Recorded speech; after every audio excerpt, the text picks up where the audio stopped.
네, 반갑습니다. 사회복지 정책론 12강 강의를 시작하도록 하겠습니다.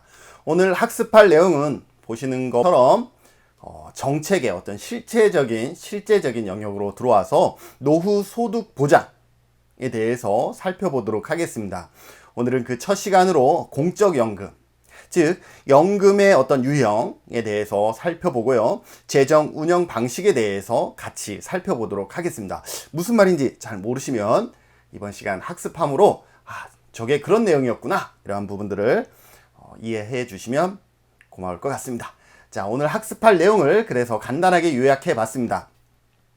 네, 공적연금은요, 연금 유형에는 사회부조식 방법과 사회보험식 방법, 사회수당식 방법 등등이 있습니다. 그래서 사회부조라는 것은 우리가 공공부조식일 것이고, 사회보험은 말 그대로 사회보험이고, 사회수당은 우리가 새롭게 배우고 있죠. 사회수당식 방법이 있는데, 이러한 내용에 대해서 구체적으로 살펴보고, 재정 운영 방식에 적립방식과 부가방식이 있는데, 적립방식의 어떤 장단점이라든지 부가방식의 장단점, 그러면서 우리나라의 국민연금은 적립방식일까 부가방식일까, 우리나라의 건강보험은 적립방식일까 부가방식일까, 이러한 내용들에 대해서 같이 살펴보도록 하겠습니다. 네, 노후소득보장. 자, 노후소득보장, 이 공적연금이, 그러니까 국가나 이러한 공공에서 접근하기 전에 노후소득보장은 보통 어떻게 이루어졌냐 하면 개인과 가족의 책임으로 이루어져 있었습니다. 그래서 내가 늙었을 때 내가 편안하게 살기 위해서는 적어도 내가 그 전에 준비해 놔야 되고, 그렇지 못하면 내 자녀로부터, 가족으로부터 어떻게 돼요? 부양받는 그런 시스템을 갖게 되는 것이죠. 그러려면 어떻게 해야 돼요? 맞아요. 쉬지 않고 열심히 벌어서 노후 대비를 해 놔야 되는 거죠. 보험도 많이 가입하고 몸도 건강하게 잘 유지할 수 있도록 해야 되는 것이죠.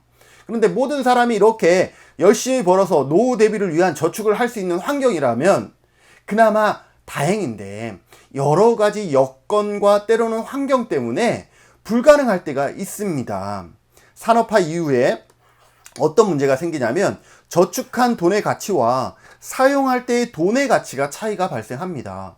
무슨 말이냐? 내가 40대 중반, 그러고 보니까 40대 중반을 너무 강조하는 것 같은데, 40대 중반인데 예를 들어서 30대부터 내가 돈을 벌어서 저축을 했다라고 쳐요. 자, 그때 15년 전에 열심히 벌어서 저축을 했어요. 그때는 월 10만원, 20만원도 아주 큰 돈이었다고 봐요. 정말로 그랬으니까요. 자, 그런데 앞으로 15년 후에 적어도 60세가 돼서 내가 그 15만원을 쓰려고 그러는데, 15년 후에 15만원의 가치는 과연 얼마나 될까? 내가 열심히 벌어서 저축을 했을 때는 정말로 먹을 거 먹지 않고 쓸 거 쓰지 않으면서 저축을 했는데, 정말로 내가 그 돈을 써보려고 했더니 돈의 가치가 폭락, 시간이 너무 흐르다 보니까 돈의 가치가 너무 작아져 버린 거예요. 그래서 열심히 저축은 해서 대비는 했지만 실질적인 대비는 되지 않는 그런 문제가 있고요. 더불어서 도덕적 해이라든지 역의 선택 등으로 인해서 어떤 개인의 한계에 직면하게 됩니다. 그래서 어떻게 한다? 국가가 개입을 하는 거죠. 이게 민간의 내용 맡기면 안 되는 이유, 아까도 얘기했듯이 도덕적 해이라든지 역의 선택은 민간에서 운영하기가 쉽지 않게 만들어 넣어버리죠. 자, 그래서 공공에서 개입을 하기 시작합니다. 국가에서 개입을 하기 시작을 하죠. 그래서 대표적인 노후소득 보장 시스템으로 공적연금을 도입을 합니다. 거의 모든 나라에서 노후소득 보장 제도로 공적연금을 도입하고 있는데요. 어떤 것이냐? 어떤 연금보험이라든지 공공부조의 형태들을 보통은 취하고 있습니다. 자, 그래서 그 내용에 대해서 조금 더 깊숙이 들어가면 연금의 유형에 대해서 살펴보면요. 일단 크게 사회부조식 공적연금과 사회보험식 공적연금, 사회수당식 공적연금이 어떻게 보면은 약간 공적연금으로서의 비중이 높다라고 할 수가 있겠죠. 첫 번째로 사회부조식 공적연금을 보면 대상자를 어떻게 선정을 하냐면 자산조사와 소득조사를 통해서 저소득 노령자에게, 저소득 어르신들에게 지급을 합니다. 지금 우리가 하고 있는 건 연금이기 때문에 어르신, 노령자라고 표현을 하는 것이죠. 재정은 그러면 어디에서 충당이 되느냐? 우리가 일반 세금으로 냈던 일반 조세에서 사회부조식 공적연금이 시행됩니다. 이 사회부조식 공적연금의 장점은 뭐냐면 저소득층 계층에게 집중적으로 원조할 수 있는 장점이 있죠. 우리나라의 사회부조식 공적연금은 뭘까라는 거죠. 예를 들어서 국기법도 물론 어르신들만을 대상으로 한 건 아니지만 어르신들의 어떤 공공부조로서 그 역할을 하고 있고요. 그리고 2014년부터 시행됐던 기초연금. 기초연금도 우리나라에서는 어떤 사회부조식 공적연금에 해당됩니다. 왜냐하면 자산조사를 해서 전체 어르신의 70% 범위까지만 지급하고 있기 때문에 모든 어르신에게 일괄 지급하는 것 형식이 아니기 때문에 기초연금까지 어디에 포함되냐면 사회부조식 공적연금에 포함된다라고 보시면 될 것 같습니다. 두 번째, 사회보험식입니다. 사회보험식은 누가 그 대상자가 될 수 있냐 하면 사회보험에 가입했느냐 안 했느냐에 따라서 대상자 유무가 결정이 되겠죠. 재정은 어떻게 이루어집니까? 그래요. 우리 고용주라든지 아니면 근로자가 낸 뭐를 통해서 기여금을 통해서 재원을 전부 또는 일부 충당하게 됩니다. 자, 사회수당식은 어떤 것이냐? 우리가 사회보험과 사회부조라 그러면 공공부조를 연상하시면 되는 거예요. 이러한 부분들 우리가 익숙하지만 사회수당은 우리가 익숙하지 않은 단어였거든요. 그런데 아동수당이 최근에 만들어지면서 사회수당도 상당히 이슈화되고 있는 상황입니다. 자, 사회수당을 간단하게 살펴보면 사회수당의 대상자는 누가 되냐면 인구 사회학적인 조건, 어떤 경제적인 조건이 아니라 인구 사회학적인 조건, 만 7세 미만이면 아니면 65세 이상이면 그 조건만 달성하면 지급하는, 아니면 국내에 거주하기만 하면 지급하는 이러한 인구 사회학적인 특성이라든지 어떤 거주지 특성, 이러한 것만으로도 대상자가 결정이 되어지는 것을 뭐라 그런다? 사회수당이다 라고 얘기를 합니다. 그래서 재정은 사회수당도 마찬가지로 일반 조세에서 운영이 됩니다. 일반 조세로 운영된다라는 점에서 사회부조식 공적연금과 유사하죠. 그런데 모든 시민을 대상으로 권리를 제고한다? 뭐예요? 선별주의로 아니고 보편주의로 간다는 점에서는 사회보험식 공적연금에 좀 더 유사한 그런 어떤 형체를 갖고 있다라고 보시면 될 것 같습니다. 더불어서 퇴직준비금이라든지 강제가입식 개인연금 이러한 부분들도 있다라는 거죠. 퇴직준비금 제도입니다. 퇴직준비금 제도는 사회보험처럼 가입자 간 위험을 분산하는 방식은 아닙니다. 무슨 말이냐? 사회보험이라는 것은 건강한 사람이 낸 돈을 건강하지 않은 사람이 지출하는 그러한 형태.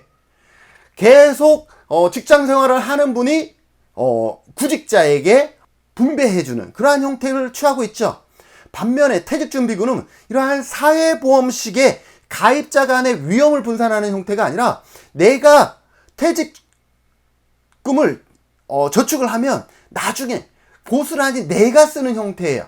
그러니까 가입자 간 위험을 분산하는 것이 아니라 혼자, 각자가, 개인이 퇴직 이후의 삶을 준비하기 위해서 강제로 가입하는 저축제도라고 보시면 될 것 같습니다. 그런데 강제로 가입하기 때문에 내가 노후 생활을 충분히 준비할 수 있을 것이다 라고 생각은 할 수 있지만 퇴직 적립금의 특성상 연금 형태로 지급되는 것이 아니라 보통 일반적으로는 일시금 형태로 지급되기 때문에 지속적인 어떤 노후 소득 보장에는 한계가 있다라고 볼 수가 있겠죠. 노년에 일시금으로 받아서 내가 노후 생활의 어떤 계획을 잘 세우면 상관이 없지만 그렇지 않은 경우는 지속적인 어떤 생활 안정에 도모하기에는 한계가 있다라는 거죠. 반면에 강제가입식 개인연금 제도입니다. 이거는 뭐냐면 국가가 개인으로 하여금 반드시 가입하게 설정을 해 둡니다. 그런데 강제로 가입하긴 하지만 뭐는 설정하잖아? 국가에서 그거를 관리하지는 않아요. 예를 들어서 우리나라의 자동차 보험을 봅시다. 자동차 보험은 강제로 가입하도록 되어 있죠. 그런데 그 자동차 보험을 국가에서 일괄적으로 관리하나요? 그렇지 않죠. 다양한 기업체에서 자동차 보험 상품을 만들어서 팔고 있죠. 그런데 자동차가 있는 사람은 어디든 무조건 가입을 해야 되는 그러한 시스템이죠. 그래서 나라마다 이런 연금 제도 자체도 강제 가입식으로 설정하는 나라들이 있다라는 거죠. 어딘가에 하나만 가입하면 돼요. 이것이 퇴직준비금 제도와 차이는 뭐냐면, 퇴직준비금은 일시금으로 받기 때문에 지속적인 노후 생활에 도움을 준다라고 단정 지을 수 없는 반면에, 강제가입식 개인연금은 연금 형태로 나중에 지급이 되기 때문에 안정적으로 노후 생활을 보장할 수가 있죠. 반면에 퇴직준비금 제도는 말 그대로 저축의 형태이기 때문에 저축했던 돈 이상을 내가 찾을 수가 있습니다. 그런데 요즘 보험 상품에서 제시하고 있는 개인연금 제도를 여러분들이 떠올리시면 아시겠지만, 위험 분산 투자 뭐 이런 것들을 해서 실제로 내가 돈을 인출하게 될 그 당시에 원금이 줄어들거나 사라질 수도 있다라는 그러한 문제들이 있죠. 자, 사회보장과 노후소득 보장을 조금은 다른 형태로 한번 살펴보겠습니다. 어떻게 살펴보냐 하면, 기업, 당사자가 돈을 냈느냐 안 냈느냐와 실제로 그 혜택을 받을 때 자산조사가 이루어지냐 이루어지지 않냐를 두 가지를 같이 크로스해서 그 내용을 살펴보도록 하겠습니다. 자, 우선 기업, 내가 기여하지 않았어요. 그 어떤 혜택을 받기 위해서 어떠한 기여도 하지 않았어요. 기여도 하지 않았는데 받을 때 자산조사를 하고 받는 것이 있느냐라는 거죠. 내가 보험료를 내지 않았어. 쉽게 얘기하면 보험료를 내지 않았는데 자산조사를 통해서 받을 수 있는 그런 공적연금이 있냐라는 거죠. 있죠. 그게 뭡니까? 우리나라의 국민기초생활보장이라든지 기초연금이 여기에 해당되죠. 기초연금 기여한다 그랬어요? 안 한다 그랬어요? 안 한다 그래서 무기여 형태이죠. 국민기초생활보장법도 우리가 일반 세금에서 충당되지 우리가 따로 기여하는 바는 없습니다. 그래서 공공부조는 뭐예요? 우리가 기여하지 않으면서 무기여하면서 받을 때는 자산조사를 통해서 받는 것이 공공부조, 그러니까 사회부조식 공적연금이라고 하겠죠. 우리가 앞전에 배웠던 사회부조식 공적연금에 해당됩니다. 다음, 기여하지 않았는데 받을 때 자산조사도 하지 않고 받는 것이 있느냐? 네, 그게 바로 사회수당입니다. 사회수당은 예를 들어서 우리나라에 지금 아동수당이 실시하고 있으니까 아동수당으로 예를 들어볼게요. 자, 우리가 아동수당을 받기 위해서 누군가가 돈을, 아동수당 비용을 지불하고 있나요? 그렇지 않아요. 나라의 아동수당 보험에 대한 우리가 돈을 우리가 걷어들이지 않고 있습니다. 나라에서. 그럼에도 불구하고 만 7세 미만의 아이를 양육하는 사람이라면 누구나 무엇을 받을 수가 있어요? 맞습니다. 사회수당인 아동수당을 받을 수 있는 거죠. 자산조사를 통하지 않고 바로 받을 수가 있는 것이죠. 이것은 왜 그러냐 하면, 이 법이 처음에 만들어질 때에 2018년 만들어지면서 처음에는 상위 10%를 배제한 90%만 아동수당을 지출하려고 했어요. 그런데 그 10%를 걸러내는 이 행정비용이 더 많이 들다 보니까 차라리 모든 아동을 준다라고 해서 처음에는 아동수당 자체도 공공부조의 형태를 띈 거죠. 그런데 선별적 형태를 띄었다라고 하는 게 더 맞겠죠. 그런데 이후 어떤 운영 효율성에 의해서 사회수당, 모든 아이에게 다 일괄 지급되는 사회수당 형태로 바뀌었다라고 보시면 될 것 같습니다. 자, 반면에 우리가 기여를 해요. 어떤 나중에 혜택을 보려고 어떤 기여를 하는 거죠. 그런데 받을 때 자산조사를 통해서 받는 것이 있느냐? 없어요. 우리가 돈을 냈는데 받을 때도 뭐 심사하라고? 그런 건 없다라는 거죠. 다행인 것이고. 자, 우리가 기여를 했는데 받을 때 자산조사 없이 받는 게 있어요. 사회보험이죠.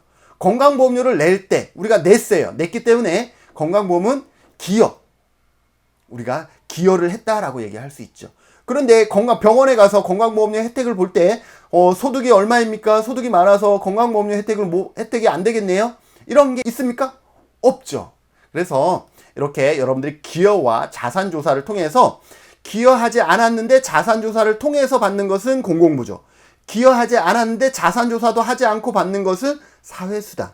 우리가 기여를 했는데 자산조사를 통해서 받는 것은 없다. 기여를 했는데 자산조사 없이 받는 것은 사회보험이 있다라는 것을 여러분들이 같이 기억해 두시고요. 자, 이제 두 번째로 넘어갑니다.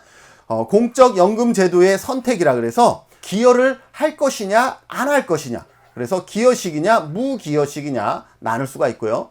급여를 결정할 때도 공적연금을 우리가 새로운 상품을 만들 때 급여를 결정할 때도 정액연금으로 할 수도 있고 소득 비례연금으로도 할 수가 있겠죠. 급여 산정 방식에도 확정급여냐 확정기여냐, 확정급여라는 것은 나중에 얼마를 받을 것이냐가 미리 결정이 되는 것이 확정급여이고, 확정기여는 내가 얼마를 낼 것이냐가 결정되는 것이 확정기여다라고 보시면 되겠습니다. 재정 운영 방식에도요, 부가 방식과 적립 방식이 있다라고 보시면 되겠습니다. 부가 방식은 지금 오늘 하루라고 치면 젊은 세대가 낸 것을 오늘 하루 고령, 노령 세대가 받는 것을 뭐라 그런다? 부가 방식이라고 합니다. 그러면 적립 방식은 뭐예요? 내가 지금 내서 나중에 노령이 되면 내가 받는 것을 적립 방식이라 그럽니다. 그래서 우리나라의 국민연금은 수정 적립 방식, 우리나라의 연금제도는 수정 적립 방식을 취하고 있고요. 우리나라의 건강보험은 부가 방식을 취하고 있다라는 것도 여러분들이 같이 이제는 기억해 두셔야 됩니다. 자, 공적연금제도의 선택 하나씩 조금은 자세하게 다시 살펴보겠습니다. 기여 여부에 따라서 무기여 연금과 기여식 연금이 있죠. 우리가 앞전에 계속 설명을 했기 때문에 조금은 이해하실 겁니다. 무기여는 말 그대로 기여하지 않는 상태에서 나중에 연금을 받는 그러한 형태의 상품이겠죠. 소득조사를 통해 일정 소득 미만자에게 연금을 지급하는 사회부조식 연금이 무기여식 연금에 해당됩니다. 그래서 우리나라 기초연금도 뭐에 해당된다? 무기여식 연금에 해당합니다. 무기여. 우리가 기초연금을 낼 때 기여하지 않았죠. 그런데 나중에 받고 있잖아요. 일정 연령 조건과 거주기간 등의 조건만 충족하면 누구에게나 지급하는 사회수당식 연금도 뭐에 해당된다? 무기여식 연구가 된다라는 거죠. 그래서 무기여 연금은 사회부조식 연금과 사회수당식 연금이 여기에 해당된다라고 보시면 되겠습니다. 반면에 기여식 연금은 뭐냐? 사회보험 방식에 의해 보험료를 납입하는 것이 다른 말로 뭐라고 얘기할 수 있겠어요? 기여했다라고 얘기할 수가 있는 것이죠. 보험료 납입 방법의 기여를 통해서 나중에 노인이 되었을 때 보험료 납입을 근거로, 그러니까 보험료를 낸 사람은 그것을 근거로 해서 나중에 연금을 지급받는 방식이 기여식 연금이 됩니다. 대부분의 국가에서는 연금제도에서 운영 방식을 기여식으로 하고 있습니다. 왜냐하면 노후 생활의 어르신들에게 주는 이 연금 금액이 만만치가 않습니다. 이 금액 자체가 상당히 큰 금액이기 때문에 국가의 일반 세금으로 보충하기에는 한계가 있습니다. 그래서 사전에 이렇게 보험료를 납입받고 그 보험료를 잘 운영해서 나중에 연금으로 지출하는 기여식 방법을 많은 나라들이 사용하고 있다라고 보시면 되겠습니다. 자, 두 번째로 급여 결정입니다. 급여를 결정할 때에 정액연금이냐 소득 비례연금이냐. 급여라는 것은 여러분들이 월급을 받는 것을 급여라 그러잖아요. 그래서 이 연금, 공적연금을 받을 때에 모든 사람이 동일한 65세 이상 어르신 모두 다 동일하게 받는다 그러면 정액연금 급여가 될 것이고, 그 어르신이 받기는 받는데 소득에 비례해서 자신의 어떠한 소득이라든지 노력에 비례해서 받는다 그러면 소득 비례연금이다 라고 보시면 되겠습니다. 그래서 정액연금을 먼저 살펴보면 과거 소득이나 기여에 관계없이 모두 다 어떻게 해요? 동일한 금액을 지급하는 것을 정액연금이다 라고 보시면 되겠습니다. 일반적으로 이런 정액연금으로 갈 때는요, 어떻게 하냐면 일반 조세로 운영을 합니다.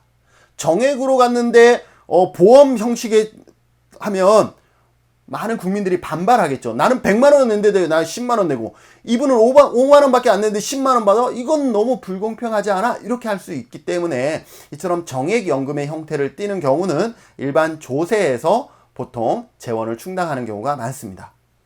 그래서 사회부조식 연금이나 사회수당식 연금 제도는 뭐다? 정액연금을 취하는 경우가 많다라고 얘기를 합니다. 예를 들어서 우리나라의 기초연금을 보면 어때요?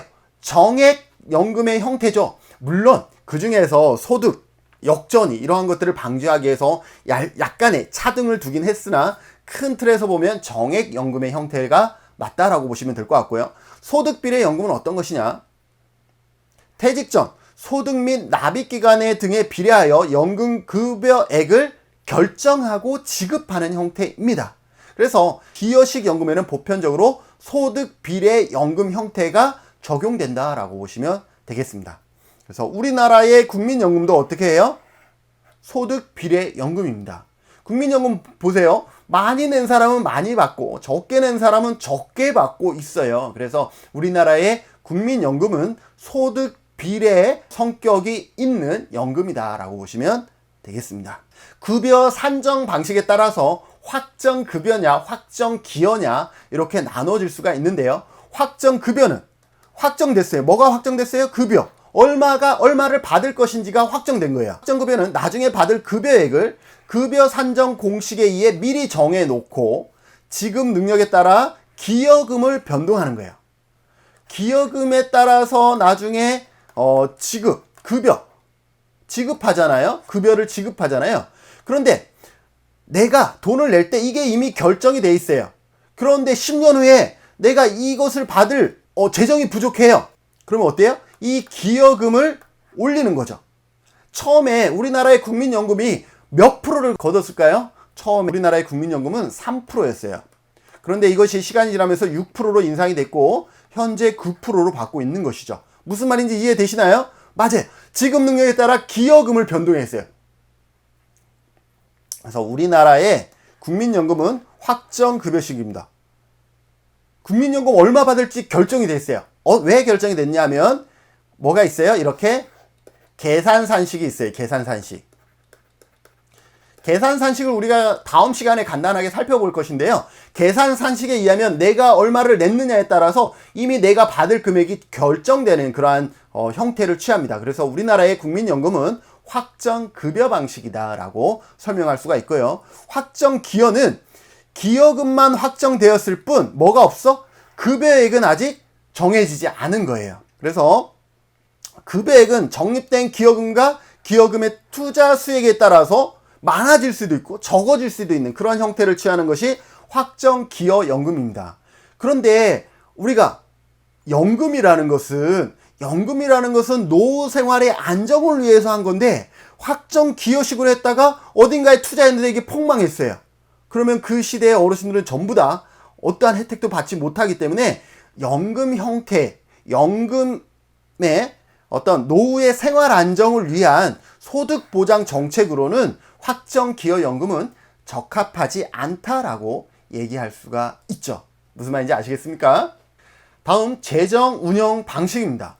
재정 운영 방식은 그래도 우리가 시험에 좀 나올 수 있는 그런 어떤 가능성이 상대적으로 높은 것이죠. 그래서 부가 방식과 적립 방식으로 나눌 수가 있다라는 거죠. 부가 방식은 뭐냐라는 거죠. 앞에도 설명했듯이 오늘 하루를 기준으로 해서 봅시다. 젊은 세대가 오늘 하루 낸 세금으로 어르신들이 오늘 하루 복지 비용으로 지출되는 형태를 부가 방식이다라고 얘기를 합니다. 보통 오늘 하루가 아니라 1년 단위로 이러한 주기를 산정하겠죠. 그래서 봅시다. 부가 방식은 현재 근로세대가 납부한 보험 재정을 현재 퇴직, 그러니까 시점이 같은 거예요. 이 현재라는 것은 오늘로 봐도 되고 올해를 기준으로 해도 상관이 없겠죠. 그래서 오늘 납부받은 것을 오늘 지출하는 그러한 형태입니다. 이는 현 근로세대가 퇴직 세대가 되었을 때도 미래의 근로세대가 부담할 것이라는 약속에 기반합니다. 무슨 말이냐? 내가 내는 곳으로 만약에 부가 방식을 했다 그러면 오늘 누군가가 연금 수령을 하고 있어요. 그런데 내가 65세가 넘어서 연금을 탈 때 젊은 세대를 집단으로 반발을 하는 거야. 나는 연금 못 내요! 라고 하면 65세가 넘은 김준은이 받을 연금은 아예 없어진다라는 거죠. 그래서 이 부가 방식의 연금은 뭐예요? 현재 세대와 미래의 근로세대가 부담할 것이라는 그러한 뭐예요? 약속에 기반한 것이죠. 자, 그래서 수지 차액이 없기 때문에 적립이 불필요하다라는 것은 뭐냐면 오늘 걷어서 오늘 쓸 것이고 오늘 쓸 만큼 또 오늘 거둘 것이기 때문에 수입과 지출의 차액이 발생하지 않아요. 그래서 적립할 필요가 없는 것이고요. 인플레이션 등으로 인한 연금의 가치를 보호할 수가 있습니다. 오늘 인플레이션이 발생했어요. 그러면 뭐예요? 오늘 더 많이 거두면 되는 거예요. 그래서 인플레이션으로부터 보호받을 수가 있고요. 세대 간 재분배 효과가 나타나죠. 오늘 기준으로 했을 때 젊은 세대에서 벌어진 것이 노년 세대로 사용되기 때문에 세대 간 재분배 효과가 큽니다. 여러분들 기억하십시오. 세대 간 재분배 효과가 크다. 반면 인구학적인 위험에 취약하다라는 거죠. 이게 무슨 말이냐? 지금은 적어도 지금까지는 인구 구조상 우리 대한민국은 인구 구조상 보너스 시기예요. 그런데 앞으로는 인구 구조상 뭐예요? 오너스 위기 단계에 들어가게 된다라는 거죠. 자, 무슨 말이냐? 지금은 젊은 세대 10사람이 노인 1사람을 부양하고 있다라고 쳐요. 예를 들어서 그러면 젊은 사람들이 십시일반하면 1사람을 부양할 수 있으니까 해요. 그런데 인구 구조가 너무 안 좋아졌어. 어떻게? 역삼각형, 역피라미드형이 돼버렸어요. 그러면 젊은 사람 1사람이 되는 한 사람이 노인 1사람 또는 5사람을 부양해야 돼. 그러면 젊은 1사람이 부양할 때 엄청 어렵겠죠. 이렇게 부가 방식은 뭐예요? 인구학적 위험, 다른 말로 인구 구조의 변화에 취약합니다. 그래서 미리 얘기하면 대부분의 서방 국가들이 국민연금을 만들 때 어떠한 방식으로 했냐면 부가 방식으로 국민연금 제도를 운영했어요. 왜? 그때 당시는 인구 구조가 너무 좋았거든요. 젊은 층이 너무 많고 노년층이 없었기 때문에 부가 방식으로 했을 때 오히려 더 연금, 재정을 마련하기가 더 수월했던 거죠.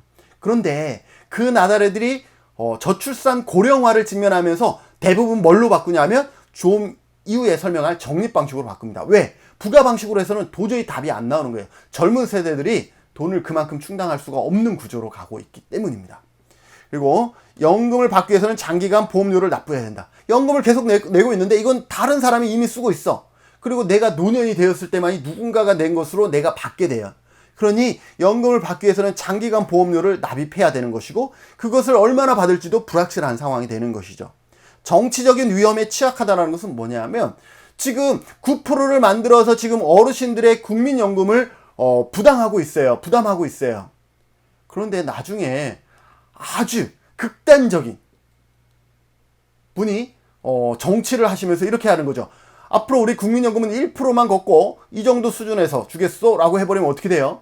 열심히 냈다가 나중에 받는 거는 쥐꼬리만큼 받게 되죠. 그래서 부가 방식인 경우는 뭐예요? 자신이 적립한 게 아니기 때문에 뭐라고 대항할 수가 없는 구조예요. 그래서 이러한 정치적으로도 보험료 변경이라든지 이런 것으로 인해서 내가 받을 수 있는 보험 자체가 너무 큰 폭으로 변경될 수 있다. 위험하다라는 것이고 인플레이션이 예상치를 상회했을 때 문제가 발생할 수 있다. 보통 1년 단위로 한다 그랬는데 연초에 직전 연도에 이미 계산을 하죠. 내년에 건강보험료는 몇 프로 거둘 것이다 했는데 이미 몇 프로 거둘 것이라는 건 확정이 돼 있는데 실제로 갔더니 지출이 이만큼 늘어났어요. 지금처럼 코로나가 발생해버려서 의료비 지출이 이만큼 늘어났어요. 그러면 걷는 것은 이 정도인데 인플레이션 또는 이제 갑작스러운 이러한 환경에 적응하기가 어렵다, 대응하기가 어렵다라고 설명할 수가 있죠. 자, 적립 방식을 설명합니다. 적립 방식은 이 부가 방식의 설명과 반대되는 개념이라고 보시면 되겠죠. 현재의 근로세대가 납부한 것을 나중에 현재의 근로세대가 받는 거예요. 내가 납부했던 것을 내가 받는 거예요. 그러니까 적어도 내가 낸 게 있기 때문에 나중에 나는 받을 수 있는 거예요. 그래서 세대 간 위험에 취약하다라고 얘기를 했습니다. 이건 무슨 말이냐? 경기 침체나 재난, 금융위기 여기에 취약하다라는 것이죠. 무슨 말이냐면 지금 내가 보험료를 내야 되는데 지금 너무 어려운 상황이기 때문에 보험료를 내지 못해요. 그러면 내가 나중에 받을 수 있나요? 없죠. 그래서 세대 간 위험에 취약하다. 경기 침체나 재난이나 금융위기 상태에서는 그 시기에 해당했던 사람들은 나중에 연금을 받을 수 없게 된다. 왜? 내가 냈던 것을 내가 받는데 내가 그때 당시 내지 못했어요. 너무 취약해서. 그럼 나중에 받지 못하는 형태가 된다라는 것이고, 세대 내 재분배가 있습니다. 세대 간 재분배는 없죠. 세대 내 동일한 내 세대에서 젊었을 때와 나이 든 근로생활을 할 때랑 근로생활을 하지 못할 때의 재분배가 이루어진다. 그래서 세대 내 재분배 효과가 있다라는 것이고, 기금 운영 과정에서 투자 위험에 노출 가능성이 있다라는 거예요. 이 기금을 보통은 투자를 합니다. 주식이라든지 채권이라든지 다양한 방법으로 투자를 하는데, 나중에 그 투자 수익이 발생하지 않으면 어떻게 됩니까? 네, 억울하죠. 저는 정말 억울해요. 왜 내가 나중에 받을 것으로 냈는데 투자 위험성 때문에 받지 못한다 그러면 뭐 국가를 상대로 뭐 소송도 할 수 있겠지만 그래서는 안 되겠죠. 더불어서 우리나라 국민연금은 결론적으로 얘기하면 우리나라 국민연금은 수정 적립 방식을 취한다라고 보시면 될 것 같고, 우리나라의 건강보험은 좀 전에 설명했듯이 부가 방식을 취한다라고 보시면 될 것 같습니다. 우리나라의 건강보험은 부가 방식이고, 우리나라의 국민연금은 적립 방식이다라는 것을 여러분들이 기억해 두시면 좋을 것 같습니다. 자, 다층 노후소득 보장 체계 이것만 하고 마치겠습니다.